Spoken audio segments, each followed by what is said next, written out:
అందరికీ నమస్కారం అండి. తెలుగు కథల వేదికకు స్వాగతం. ఈరోజు సత్యవాడ సోదరీమణులు రచించిన గతుకుల బాట అనే చక్కటి కథను విందామండి. సత్యవాడ వెంకట రఘునాథమ్మ, సత్యవాడ సూర్యకుమారి సోదరీమణులు. వీరు సత్యవాడ సోదరీమణుల పేరుతో రచనలు కొనసాగించారు. ముత్యాలు నీళ్ళోసుకుంది, మాయని పున్నమి వీరి కథా సంకలనాలు.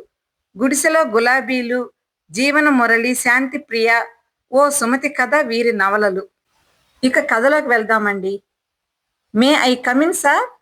మృదువుగా అడిగింది డాక్టర్ శారదాదేవి.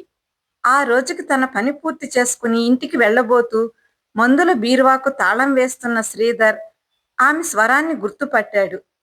ఓ, మిస్సెస్ మూర్తి గారా, రండి రండి అన్నాడు. శారదాదేవి హృదయం ఒక్క క్షణం కంపించింది. నన్ను పలకరించడానికి కూడా మూర్తిగారి పేరే ఉపయోగించాలా? నాకు ఓ పేరుంది అంది గంభీరంగా. ఆ మాట ఎందుకన్నది అర్థం కాలేదు డాక్టర్ శ్రీధర్కి. ఏదో చెలోక్తికి అంటుందేమో అని సరిపెట్టుకున్నాడు. శారదాదేవి లోపలికి వచ్చి కూర్చోగానే ఆమెకు ఎదురుగా ఉన్న కుర్చీలో తను తిరిగి కూర్చుంటూ, ఈ మాట ఇప్పుడు నేను కొత్తగా అంటున్నది కాదు. వివాహితైన స్త్రీని అలా పిలవడం పరిపాటేగా మిస్ మూర్తి? కొంటిగా చూస్తూ అన్నాడు. మళ్ళీ అదే సంబోధన వినేసరికి ఆమె మనసు పట్టరాని ఆవేశంతో ఊగిపోయింది. ఆ ఆవేశం కన్నులలో ప్రతిఫలిస్తూ ఉండగా అంది, శ్రీధర్ గారు, కొన్ని పరిపాటే అయినా అది పొరపాటు అని నా అభిప్రాయం. ఇలాంటి సాంప్రదాయాలే స్త్రీ జాతిని అణగద్రొక్కేది, ఆమెకు బానిసత్వాన్ని మిగిల్చేది. ఈ రోజు శారదాదేవి ఎందుకిలా మాట్లాడుతున్నది శ్రీధర్ కంతు చిక్కలేదు. తగిన కారణం ఏదో ఉండి ఉంటుందని మాత్రం ఊహించాడు. శారద మనసు అతి సున్నితమైనది. ఆమెతో అతనికి 10 సంవత్సరాల పరిచయం ఉంది. వారిది అతి గాఢమైన స్నేహ సంబంధం. అతి సున్నితమైన శారద మనసు ఎందుకో తీవ్రంగా గాయపడి ఉంటుంది. లేకపోతే ఇలా ఎందుకు మాట్లాడుతుంది? నెమ్మదిగా చల్లని మాటలతోనే ఆమె నుంచి విషయాన్ని తెలుసుకోవాలి అనుకుంటూ మళ్ళీ మాట్లాడడానికి ఉపక్రమించాడు. శారదా, నిన్నొక మాట అడుగుతాను, ఏమీ అనుకోవుగా అన్నాడు ఆమె కళ్ళల్లోకి సూటిగా చూస్తూ. తప్పకుండా అంది ఆ చూపుల్ని తప్పించుకుంటూ. తీరా అడిగాక నా స్వవిషయాలు నీకు అనవసరం అనకూడదు సుమా. అనను శ్రీధర్, అలా ఎప్పటికీ అనను.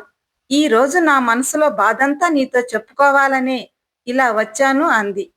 ఆమె ఇంతసేపు చూపించిన గంభీరమంతా మాయం అయిపోయింది. ఆమె చూపులో దైన్యం చోటు చేసుకుంది. చెప్పు శారదా, నువ్వెందుకో తీవ్రంగా బాధపడుతున్నట్టు ముందే నేను గ్రహించాను. చెప్పు మరి, నీ ఆవేదన ఏమిటో అంటూ తన కుర్చీని ఆమెకు దగ్గరగా లాక్కుని మరింత లాలనగా అన్నాడు. శ్రీధర్ అంత లాలనగా అడిగేసరికి శారదాదేవి ఇక దుఃఖాన్ని ఆపుకోలేకపోయింది. అదేమిటి శారదా, ఏమిటా కన్నీళ్లు? నువ్వే ఇలా బేలవైపోతున్నావా? లేదు లేదు శ్రీధర్, నేను ఎన్నటికీ బేలను కాను. కాకూడదనేదే నా తీవ్ర ఆకాంక్ష. కన్నీరు తుడిచేసుకుని మళ్ళీ ముఖంలోకి గాంభీర్యం తెచ్చుకుంది. నువ్వు నాకో సహాయం చేయాలి అంది. ఏమిటది? అదే పరిహాసంగా మీరు నాతో అన్నదే, ఆ మాట నిజం చెయ్యాలి అన్నది. శ్రీధర్కి ఏం గుర్తు రాలేదు. నేనేమన్నాను అమాయకంగా అడిగాడు. అదే, గిరిజన ప్రాంతానికి ట్రాన్స్ఫర్ చేస్తాను, వెళ్తావా అన్నావుగా, అదే ఇప్పుడు మీ నుంచి కోరుకుంటున్నాను అంది. శ్రీధర్ ఆశ్చర్యపోయాడు. ఆ కొండ ప్రాంతంలో నువ్వేం సుఖపడగలవు? పెద్ద ప్రొపరేటర్ గారి భార్యవి. నిజానికి నీకు ఉద్యోగం చేయవలసిన అవసరం లేదు. నీ చదువు సార్థకత కోసం ఉద్యోగం చేస్తున్నావు గాని అంటుంటే, ప్లీజ్ అలా మాట్లాడకండి. మూర్తిగారి హోదా, ఆయన ఆస్తి, వీటితో నా జీవితం ముడిపడి ఉండకూడదు. నా జీవితం నాది కావాలి. నా బిడ్డల బ్రతుకుబాట నేనే ఏర్పరచుకోవాలి. అందుకు నాకు ఉద్యోగం చాలా అవసరం. మీ నుంచి నేను కోరిన ఈ సహాయం మీరు చేయటం అంతకన్నా అవసరం అంది. శారద ధోరణి శ్రీధర్ను మరింత ఆశ్చర్యపరిచింది. అయోమయంగా ఆమె కళ్ళల్లోకి చూస్తుండిపోయాడు. ఆ కళ్ళు ఏదో దృఢ సంకల్పాన్ని వ్యక్తం చేస్తూ దీక్షా జ్యోతుల్లా వెలిగిపోతున్నాయి.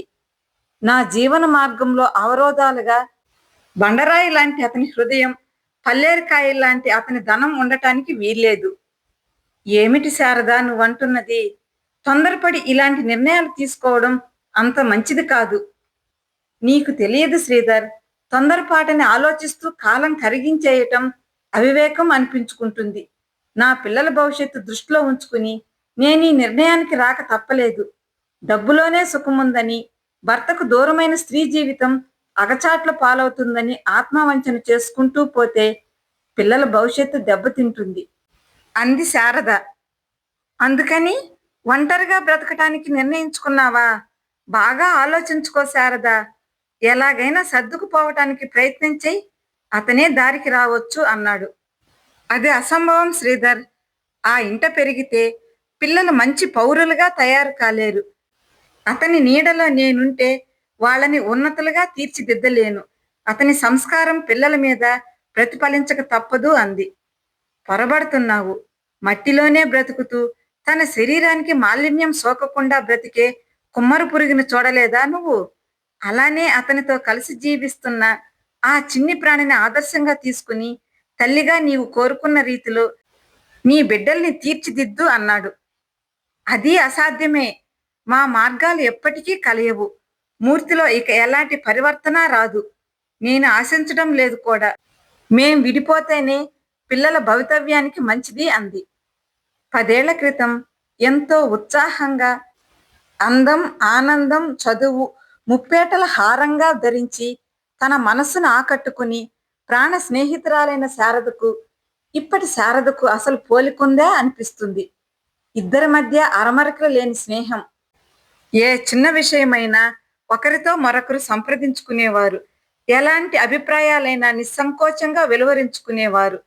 శారద తనకు పరిచయమైన కొద్ది కాలానికే ఇద్దరి మధ్య ఎంతో సాన్నిధ్యం ఏర్పడిపోయింది.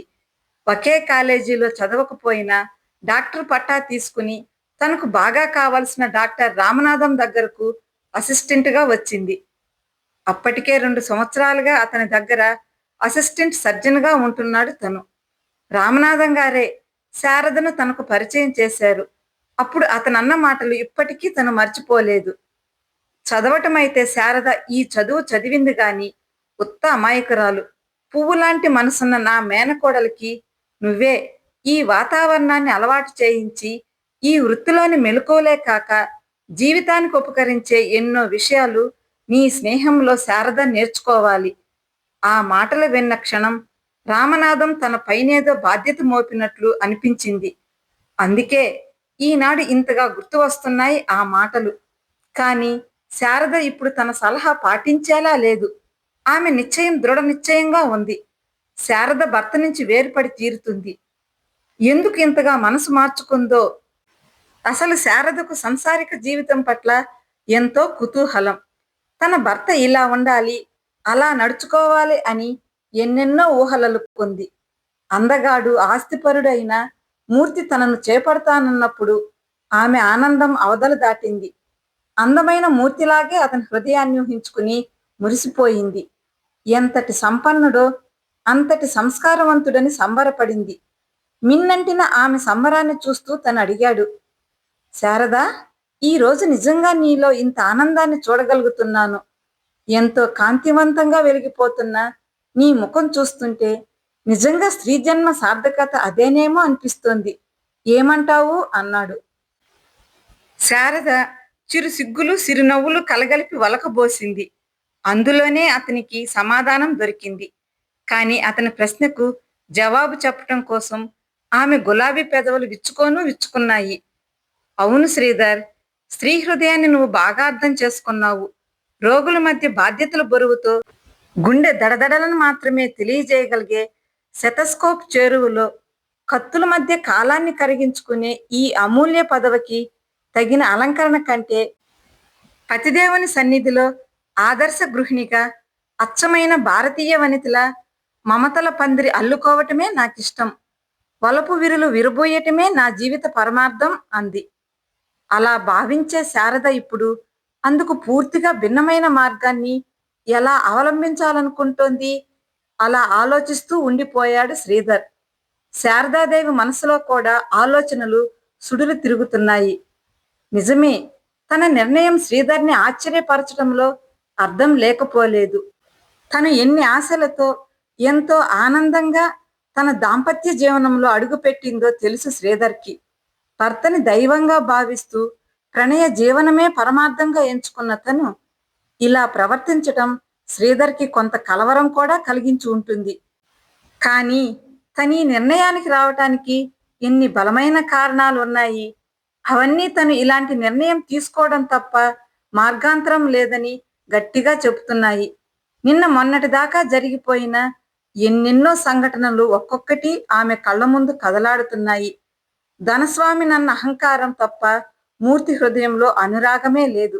అతను తనను పెళ్లి చూపుల్లో చూసిన కొద్దిసేపట్లో తన ఈ విషయాన్ని ఎలా అర్థం చేసుకోగలదు? అది తనకు అవగతమయ్యేసరికి కొన్ని సంవత్సరాలే పట్టింది. అప్పటికే తను 2 పిల్లల తల్లి అయిపోయింది. అహర్నిశలు తన వ్యాపార కార్యాలలోనే నిమగ్నుడైన మూర్తి నుంచి తను ఏనాడు కోరుకున్న రీతిలో ప్రేమ పొందలేకపోయింది.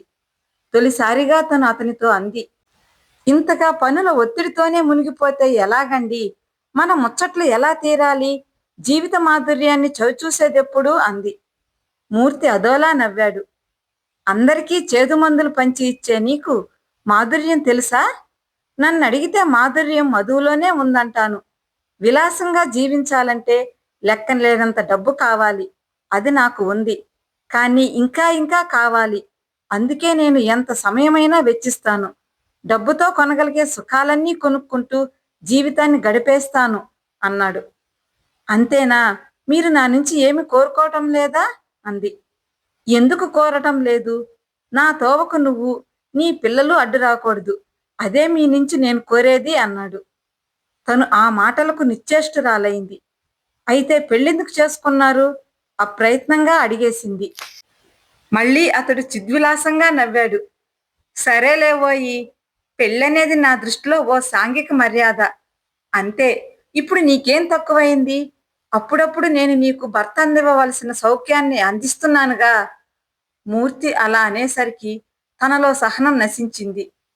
చి, మీతో మాట్లాడడం నాదే పొరపాటు. ఇలాంటి భావాలు మీలో జీర్ణించుకుని ఉన్నాయని మీ ప్రవర్తన వల్లే తెలుస్తోంది అనేసింది. పెళ్లి చేసుకోవటం అతని దృష్టిలో సాంఘిక మర్యాద అయితే అతనితో కలిసి తను ఆ సాంఘిక మర్యాద కోసమే జీవించక తప్పదు అనుకున్న తర్వాత భర్తతో తను ఎలాంటి వాదులాటకు దిగలేదు. నిర్లిప్తంగా రోజులు గడిపేయటం అలవర్చుకుంది. కానీ మనసు మాత్రం మోడువారిపోయింది. ఆ మోడు మరో రకం చిగురులు తొడిగింది. ఆ చిగురులే తన చిన్నారులిద్దురు. తల్లిగా తను పొందుతున్న ఆనందం వాళ్ళ జిలిబిలి పలుకులతో, లేత నవ్వులలో, చిలిపి చేతలలో తను అనుభవిస్తున్న తృప్తి, ఇవే చాలు తన జీవితానికి అనిపించసాగింది శారదకి.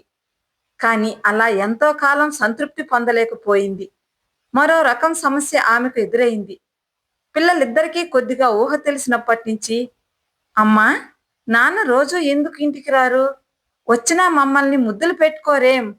నీలా మాతో ఆడుకోరేం? అందరి నాన్నలు అమ్మలు కూడా ఎంతో సరదాగా ఉంటారు. నాన్నకి మేమంటే కోపమా అని అడగటం మొదలు పెట్టారు. కాదమ్మా కాదు, నాన్నకి మీరంటే కోపం లేదు. అతనికి మన అవసరమే లేదు. మస్తుగా డబ్బుంది. ఆ నాణేల ఫలాలకు ఆశించే అందమైన రామచిలుకలు ఆ పంజరంలోకి వస్తాయి. ఇక మనతో పనేం ఉంది అని ఆమె మనసు మూలిగేది. ఆ పసివాళ్లకు మాత్రం ఎలాంటి సమాధానం చెప్పలేకపోయేది. అలాంటి ఓ రామచిలుక సరాసరి ఆ ఇంటిలోకి ఎగిరి వచ్చింది. ఆ చిలుకతో తన గోరింక సాగించే ప్రణయకేళి మాత్రం తన మనసును పూర్తిగా కలిచివేసింది. మళ్లీ మూర్తితో ఘర్షణ పడకుండా ఉండలేకపోయింది. ఏమిటిది? పెళ్ళంటే సాంఘిక మర్యాద అన్నారే, మరి ఆ మర్యాద మీరు అతిక్రమించడం కాదా అని మూర్తి మాటే మూర్తికి అప్పచెప్పాననుకుంది. కానీ మూర్తి తేలికగా నవ్వేస్తూ, నీ నుంచి నాకు సరైన కంపెనీ లభించలేదు. అయితే నీ వృత్తి, నీ పిల్లలు, ఇవి తప్ప ఇంకేం అక్కర్లేదు నీకు. అందుకే నాకు మరో తోడు కావాలనిపించింది అన్నాడు. నా వల్ల మీరు పొందలేకపోయిందేమిటి? కాకపోతే మీరు జీవిత మాధుర్యం అంతా ఇమిడి ఉందనుకునే మధువు, ఆ రకం అలవాట్లు నేను సహించలేను అంతే అంది. చాలు, అది చాలదు. నా మనసుకు నచ్చి నా కోరికలు తీర్చగలిగే మరో యువతిని అందుకే నేను తెచ్చుకున్నది. అంత నిష్కర్షగా మూర్తి మాట్లాడుతుంటే ఇంకా తను అతనితో వాదించి ప్రయోజనం లేదనుకుంది. తనలో తనే ఆలోచించుకుని ఓ నిశ్చయానికి వచ్చింది. ఇలాగే అంటీ అంటనట్టు మూర్తితో కలిసి ఉంటూ కాలం గడపటం ఇంక అసాధ్యం. అలాగే జరిగితే పిల్లలిద్దరూ కూడా పెడత్రోవ పడతారు. అతని భావాలే వాళ్ళు అలవర్చుకుంటారు. ధనగర్వాన్ని పెంచుకుంటారు. నిరాడంబరంగా నిర్మలమైన మనసుతో తన చిరంజీవులు పెరగాలంటే ఈ పసితనంలోనే వాళ్ళని ఈ వాతావరణం నుంచి పూర్తిగా దూరం చేసేయాలి. ఇలా గట్టిగా తీర్మానించుకుని తను ఈ రోజు శ్రీధర్ని కలుసుకుంది. కానీ అతను తన నిశ్చయాన్ని ఆమోదించేటట్లు లేడు. ఎలాగైనా నచ్చజెప్పి తన మనసుని మళ్లించాలనుకుంటున్నాడు. అలా మాత్రం జరగటానికి వీల్లేదు. తన ఆలోచనలోంచి తేరుకుని వాస్తవంలోకి వచ్చింది శారదాదేవి.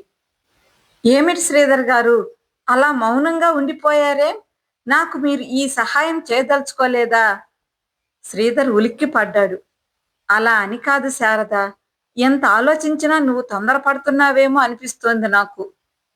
లేదు శ్రీధర్ గారు, నేను చాలా కాలంగా మీతో మనసు విప్పి మాట్లాడలేకపోతున్నాను.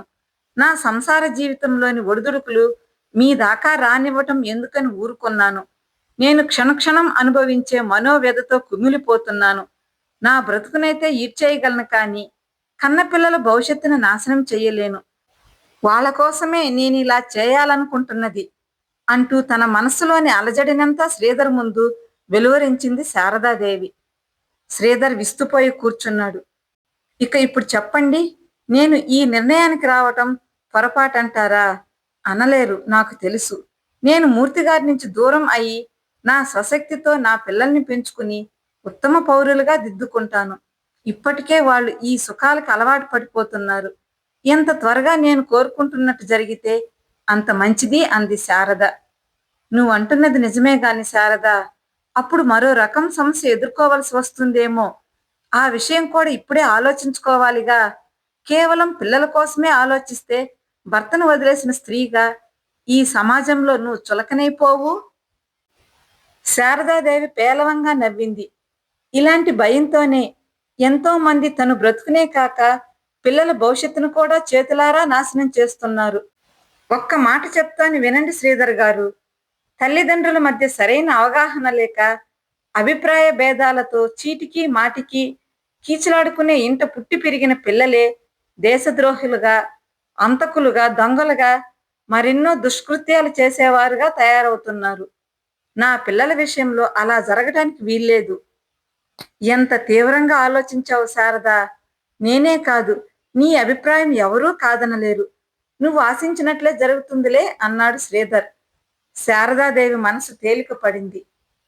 తను కోరుకున్న గమ్యం చేరుకోవటానికి శారదాదేవి పిల్లలిద్దరితో రైల్లో ప్రయాణం చేస్తోంది. అమ్మా, మన ఊరు ఎప్పుడొస్తుంది? కుతూహలంగా అడిగాడు బాబు. వచ్చేస్తుందిలే. ఈ రాత్రికల్లా మనం మన ఊళ్ళోనే ఉంటాం. అక్కడ ఎవరుంటారు? అమాయకంగా అడిగింది పాప. మన ఇంట్లో మనం ముగ్గురమే ఉంటాం. ట్రైన్ దిగిన తర్వాత ఉన్న కొద్ది సామానుతో ప్లాట్ఫారం మీదకి రాగానే మళ్ళీ బాబు ప్రశ్నలు వేయటం మొదలు పెట్టాడు.